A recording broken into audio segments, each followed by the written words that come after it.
তাহলে এখন দুইটা ফিতনার ব্যাপারে সতর্ক করে আলোচনা শেষ করি। আর ফিতনার আলোচনায় প্রসঙ্গে আনছি যে আমাদের এই যে আল্লাহর ওলিরা চলে গিয়েছেন, খালি নাম বললে আর চেতনা প্রচার করলেই কাজ হবে না, বরঞ্চ তাদের শূন্যতা পূরণ করতে এগিয়ে আসতে হবে। তাদের কাজগুলো, অসম্পূর্ণ মিশনগুলো সম্পূর্ণ করতে হবে।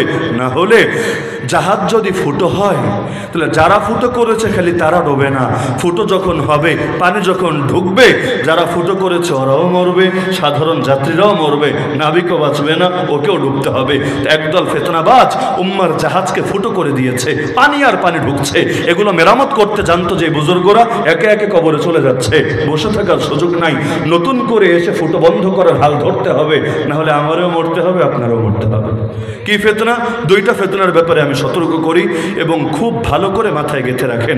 এক নম্বর ফিতনা হলো বাংলাদেশে সামরিক যুদ্ধ হচ্ছে না, মানে তীর তরবারি অস্ত্র বর্ষা ধনুক নিয়ে আপনাকে নামতে হবে, এই প্রয়োজনীয় আপাতত দেখা দিচ্ছে না। লেকিন এই বাংলাদেশেও পৃথিবীর বহু দেশের মতো সাংস্কৃতিক যুদ্ধ চলছে, সাংস্কৃতিক লড়াই চলছে। সেকুলাররা নিয়মিত হার রোজ বলছে, ওরা প্রতিদিন চাচ্ছে ওদের আদর্শ আমাদের উপর চাপিয়ে দিতে, যে আদর্শ মক্কা মদিনা থেকে আসে নাই, যে আদর্শ আল্লাহ নবী কোরআন এবং সুন্নাহ থেকে আসে নাই, যে আদর্শ কোনোটা এসেছে ওয়াশিংটন থেকে, কোনোটা দিল্লি থেকে, আরে কোনোটা হলো সেই রাশিয়া থেকে, কোনোটা চীন থেকে, কিন্তু এগুলো এখন ওরা চাপিয়ে দিতে চায় আমাদের মতো সাধারণ মুসলমানের কাছে। এক এক দিন এক একটা। এমনকি এই যে আন্দোলন একটা হয়ে গেল গত মাসে, আমরা যদি এখন কোনো ধর্মীয় কথা বলি যে মাজারগুলো হেফাজত করো নষ্টামি থেকে, এই মাদ্রাসাগুলো হেফাজত করো বিভিন্ন শকুনের নজর থেকে, তখন অনেকে বলে বাহ, এখন নিজেদের ধান্দা করার জন্য পথে নেমে গিয়েছে। অথচ এটা নিজেদের ধান্দা না, এটা ছিল দ্বীনের খেদমত। লেকিন ওরা কিভাবে করে? ঢাকা ভার্সিটির এক এমিরিটাস অধ্যাপক আছে, সারা দেশ বুদ্ধিজীবী হিসেবে তারে চেনে, নাম হলো তার সিরাজুল ইসলাম চৌধুরী, গোটা দেশ চেনে, নিয়মিত পত্র পত্রিকায়, সমকাল, প্রথম আলোর মতো পত্রিকায় কলাম লেখে, সাক্ষাৎকার দেয়। সে বক্তব্য দিয়েছে যে এই আন্দোলনের দ্বারা, আন্দোলন বিজয় হওয়ার আগেই, এই আন্দোলনের দ্বারা ব্যক্তি মালিকানা দূর হবে, বৈষম্য দূর হবে, সামাজিক মালিকানা প্রতিষ্ঠিত হবে। অনেকে বোঝে না যে হুজুর এটা আবার কি কথা। সমাজতন্ত্রের কথা হলো এটা, ব্যক্তি মালিকানা থাকবে না। আপনার ঘর, আপনার বাড়ি, আপনার ব্যবসা প্রতিষ্ঠান, আপনার দোকান, আপনার গাড়ি সব হয়ে যাবে সরকারি মালিকানা। এরপর মানুষে মানুষে ভেদাভেদ থাকবে না, গরিবও যা ধনীও তা। যদিও শুনতে সুন্দর লাগে, বাস্তবে অসুন্দর ছাড়া কিছু না, যেটা রাশিয়াও ব্যর্থ প্রমাণিত হয়েছে, এমনকি সোভিয়েত ইউনিয়ন ভেঙে খান খান হয়েছে। এখন এই যে ছেলেরা আন্দোলন করেছে বৈষম্য দূর করার জন্যে, তারা বলছে এর মাধ্যমে সমাজতন্ত্র প্রতিষ্ঠিত হবে। আজকে বলছে তা না, আপনারা ৭২ সালে সংবিধানটা একবার খুলে দেখবেন, যেটা আমাদের কাঁধের উপর ৫০ বছরের বেশি সময় ধরে চাপিয়ে রাখা হয়েছে। সংবিধান আমার লাইনে লাইনে পড়া আছে, প্রথম পৃষ্ঠা খুললেই দেখবেন প্রস্তাবনার অংশে লেখা আছে মুক্তিযোদ্ধারা নাকি মুক্তিযুদ্ধ করেছে ৪টা মাকসাদে। ১ নম্বর মাকসাদ ধর্ম নিরপেক্ষতাবাদ, মানে ইসলামের জন্য না, ইসলামরে সাইড করে চিপায় ফেলে ধর্ম নিরপেক্ষতা প্রতিষ্ঠার জন্য। ২ নম্বরে সমাজতন্ত্র কায়েমের জন্য। আরে যারা মুক্তিযুদ্ধ করেছে এদের কয়জনে সমাজতন্ত্র বোঝে? একদিকে সমাজতন্ত্রের নামে এটা চালানো হচ্ছে, দ্বিতীয়ত কোন কোন ছাত্র পর্যন্ত এমন দাবি করছে যে ধর্মকে রাজনৈতিকভাবে ব্যবহার করা বন্ধ করে দিতে হবে। তো ধর্মকে রাজনৈতিকভাবে ব্যবহার করা বন্ধ করার মানেটা কি?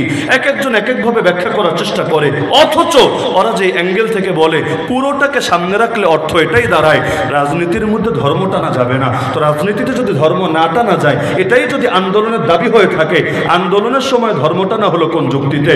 তখন গণজমায়েত করার জন্য গায়েবী জানাজার কথা পর্যন্ত বলা হলো। কত জায়গায় গায়েবী জানাজা পড়া হলো। যে কোনো মাদ্রাসায় গিয়ে ফতোয়া নেন, আমার ফতোয়া দেওয়া লাগবে না যে ইসলামকে গায়েবী জানাজা পড়তে বলে নাকি এটাকে নিষেধ করে। যে কোনো মাদ্রাসায় যান, আপনাকে ফতোয়া দিবে গায়েবী জানাজা পড়া যাবে না, এটাকে নিষেধ করা হয়েছে। বলবে নবী যে পড়েছেন, নবী ছিলেন মদিনায় আর বাদশাহ নাজাশী ছিল হাবাসায়, তাহলে নবী গায়েবী জানাজা পড়লেন কিভাবে? তাকে বলা হবে আগে বল মুজিজা মানিস নাকি মানিস না। যদি না মানিস তোর সঙ্গে আর কোনো কথা নাই, কারণ তোর ইমানই নাই।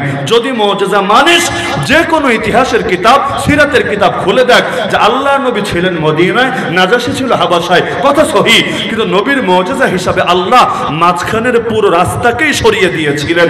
আল্লাহ নবী নামাজে দাঁড়িয়েছিলেন, তখন নাজাশী দূরে ছিল না, নাজাশী তার সামনেই ছিল। তো লাশ সামনে নিয়ে যদি নামাজ পড়ে, এটাকে গায়েবী জানাজা বলে না, হাজিরে জানাজাই বলে। তো পাগল, তোর কি মুজিজা আছে, না তোর কারামত হিসাবে ওই লাশ তোর সামনে আনা হবে। যদি না হয় তাহলে নবীর নাজাশি জানাজা দিয়ে তুই তোরটা বৈধতা দিচ্ছিস কোন যুক্তিতে? সব জায়গায় সব যুক্তিতে চলে না। যেমন আল্লাহ নবী বলেছেন বিয়ের এলান দাও, বিয়ের ঘোষণা দাও, লুকায় লুকায় বিয়ে করবা না, ঘোষণা দিবা, প্রয়োজনে দব বাজাও, অত্রিব আলাইহা বিদ্যুফুফ। কিসের জন্য দব বাজাতে বললেন? মিউজিকের জন্য না, গান গাওয়ার জন্য না, বরঞ্চ কিসের জন্য? ঘোষণা দেওয়ার জন্য। মাদ্রাসায় বেল বাজাই না আমরা? বেল বাজাই না? এই বেল কি আমরা মিউজিক হিসাবে বাজাই? এই বেল কি আমরা গান গাওয়ার জন্য বাজাই? না।